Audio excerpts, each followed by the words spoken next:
I am honored as part of the Sea Shepherd crew and the Martin Singh crew to have been invited in your territories. It's really an honor for us to be a part of this fight next to you, all salmon protectors. I protect what's in the ocean because what's in the ocean protects me. So on the west coast, our keystone species is salmon. When I think about wild salmon, my heart thinks of my father and my grandfather. Sakai, Suha, Chinook, you name it, it was there. And everywhere you went here, there was salmon, everywhere.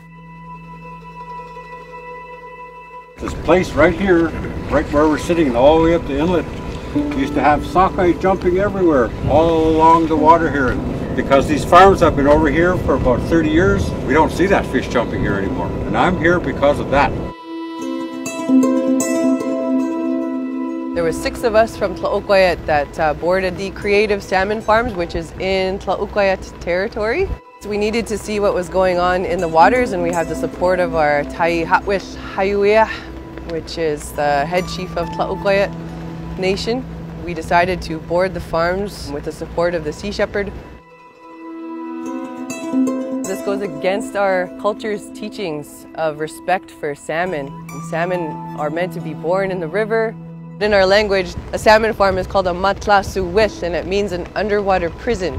There's a lot we don't see because it's under the surface of the water, but when you peer down into those pens long enough, you start to see some very unhealthy fish. What I saw for myself are a lot of very sick fish. There's a lot of young fish that are not the creative salmon fish swimming around in these pens that are not supposed to be in there.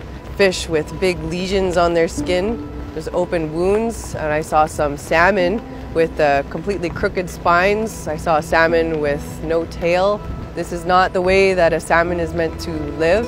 These are cesspools. We need to remove these from our waters. And after seeing what I saw today, I'm even more convinced of that. They've been flowering it up for many years now that creative salmon is so healthy compared to Cermak, but when you look at the footage here, we got a serious problem here. I'm looking at a small school of juvenile salmon in the pens. From the shape of the tail and the size, yeah, these are juvenile salmon that are in the pens. That's never been documented on film? No, we saw wild salmon outside of the pens, but we didn't see smolts actually in the pens. So this is the smoking gun, eh? One of many. You can't be blinded anymore by, you know, what industry and government is saying that this is okay, it's healthy. It's not healthy. It's the images and you know, these are the facts. You know, before this, all we heard was that, you know, it's a safe industry. You know, it's not harming. When you look at the fish go by on the screen, you can see a lot of them have lice. So they're over their limit. They've been telling everybody they don't have lice, so it's not a problem, so nothing has to be done. They do have lice. And so these lice are reproducing and they're infecting the juvenile salmon just like the Atlantic salmon farms. The only way that they'll follow you is if you lead by example. Put action to your words. Everything is one, everything is connected, showing that we could stand together and hopefully get these fish farms out. What we've seen today on these farms, the massive amounts of herrings that are there, and all those juvenile Chinook salmons and other salmons that are coming out of the rivers that wind up in that place, they never get released out of there.